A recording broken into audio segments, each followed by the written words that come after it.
Assalamu alaikum wa rahmatullahi wa barakatuh, mes chers frères et sœurs.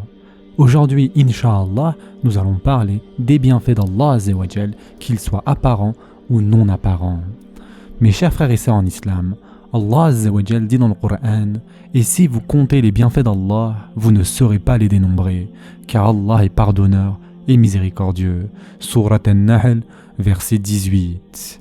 Il convient donc, mes chers frères et sœurs, que nous remercions Allah Azza wa Jal pour les bienfaits dont il nous a fait grâce et dont nul autre que lui ne sait le nombre. Ces bienfaits, mes chers frères et sœurs, sont de deux sortes: les bienfaits qui sont apparents et les bienfaits qui sont non apparents. Tout comme Allah Azza wa Jal dit dans le Coran: ne voyez-vous pas qu'Allah vous a assujetti ce qui est dans les cieux et sur la terre, et il vous a comblé de ses bienfaits apparents et cachés. Et parmi les gens, il y en a qui disputent à propos d'Allah, sans science, ni guidée, ni livre éclairant. Sourate Luqman, verset 20. Il est parvenu, mes chers frères et sœurs, d'un des savants qui a expliqué ce verset en disant que les bienfaits apparents sont ceux que l'on voit de ses yeux chez les gens, comme la richesse, le pouvoir, la beauté, l'accomplissement des actes de bien. Et les bienfaits non apparents sont les bienfaits que l'on trouve en soi-même, comme la connaissance d'Allah Azza wa Jal, la certitude en son existence, mais aussi toutes les épreuves qu'Allah Azza wa Jal repousse de ses serviteurs. Parmi les bienfaits de la première catégorie, c'est-à-dire ceux qui sont apparents, il y a la bonne santé, la descendance, l'argent, l'honneur, mais aussi les fleuves, la pluie, les récoltes, le bétail, l'eau fraîche et bien d'autres choses. Il est un devoir pour celui qui est responsable de remercier Allah Azza wa Jal pour tous ses bienfaits. Le remerciement d'Allah Azza wa Jal, mes chers frères et sœurs, a lieu en s'abstenant d'utiliser ses bienfaits dans la désobéissance à Allah Azza wa Jal et en s'abstenant de mécroire en lui et en ses messagers. Quelqu'un qui s'acquitte du remerciement de cette manière-là, c'est un serviteur qui remercie son Seigneur. Quant à celui qui remercie Allah Azza wa Jal par sa langue 1000 fois, mais qui utilise les bienfaits qu'Allah Azza wa Jal lui a donnés dans la désobéissance, il n'aura pas remercié son Seigneur comme il se doit. Mes chers frères et sœurs en islam, sachez qu'au jour du jugement, nous serons interrogés. Et en effet, le prophète sallallahu alayhi wa sallam a dit: le serviteur ne quittera pas sa position au jour du jugement avant d'avoir été interrogé à propos de sa vie, à quoi il l'a passé, à propos de sa science, ce qu'il en a fait, à propos de son argent, d'où il l'a acquis et dans quoi il l'a dépensé, à propos de son corps, en quoi il l'a utilisé. Et ce hadith a été rapporté par At-Tirmidhi. De plus, d'après Abu Hurayra radiyallahu anhu, le prophète sallallahu alayhi wa sallam a aussi dit: la première chose sur laquelle le serviteur est jugé le jour de la résurrection est la prière. Si elle est bonne, les autres actes seront bons. Et si elle n'est pas bonne, les autres actes ne seront pas bons. Et ce hadith a été rapporté par At-Tabarani. Alors, mes chers frères et sœurs, demandons des comptes à notre propre personne et réfléchissons bien si nous sommes acquittés du remerciement pour ces bienfaits comme il se doit.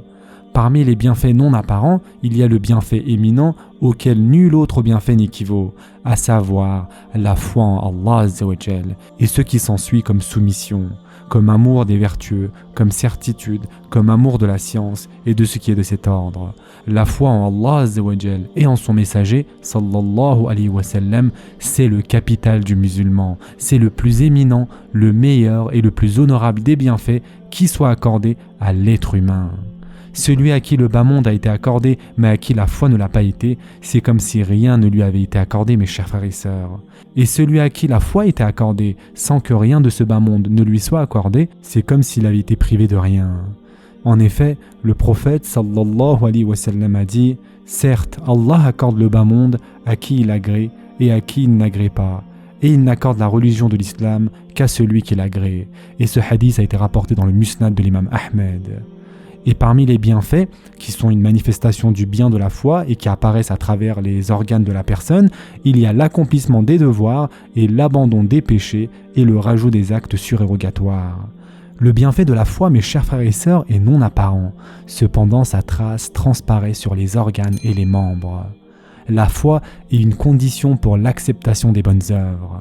En effet, ceux qui meurent sans être musulmans viendra au jour du jugement sans avoir aucune bonne action, car il n'a pas connu Allah Azza wa Jal et n'a pas cru en lui. Quant au musulman qui n'a pas remercié Allah Azza wa Jal pour ses bienfaits et qui est mort en faisant partie des grands pécheurs, il est sous la volonté d'Allah Azza wa Jal. S'il veut, il le châtie, et s'il veut, il lui pardonne. Quant à celui à qui Allah Azza wa Jal a accordé la force d'obéissance et qui a remercié Allah subhanahu wa ta'ala pour ses bienfaits apparents et non apparents en se soumettant à l'ordre d'Allah subhanahu wa ta'ala de sorte à accomplir les devoirs, se garder des péchés et utiliser les bienfaits qu'Allah Azza wa Jal lui a accordés dans l'obéissance à son Seigneur, sa rétribution sera dans l'au-delà la félicité éternelle qui ne prendra jamais fin et ne s'interrompra jamais.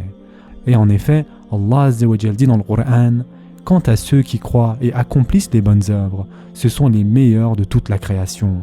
Leur récompense auprès d'Allah sera les jardins de séjour sous lesquels coulent les ruisseaux pour y demeurer éternellement. Allah les agrée et il l'agrée. Telle sera la récompense de celui qui craint son Seigneur. Surat al-Bayyinah, versets 7 et 8. Mes chers frères et sœurs, ces gens-là seront les plus heureuses des créatures, car Allah Azza wa Jal les a agréés tout comme ils se sont satisfaits de lui. Et l'agrément d'Allah Azza wa Jal est l'un de ses attributs, ce n'est pas comme l'agrément d'une des créatures.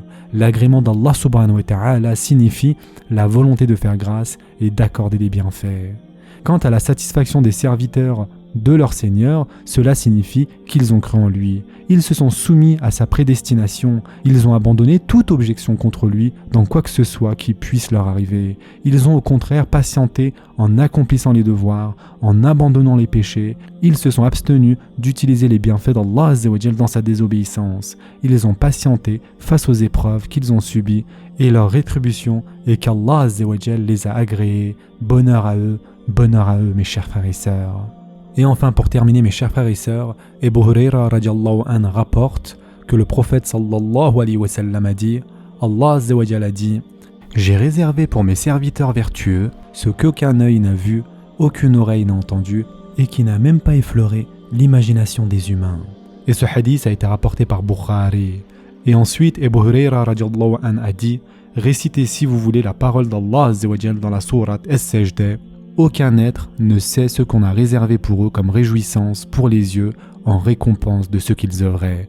Surat As-Sajdah, verset 17.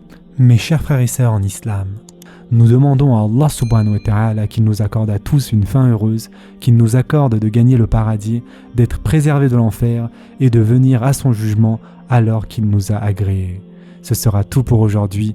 En attendant, prenez soin de vous mes chers frères et sœurs et à très prochainement. Inch'Allah.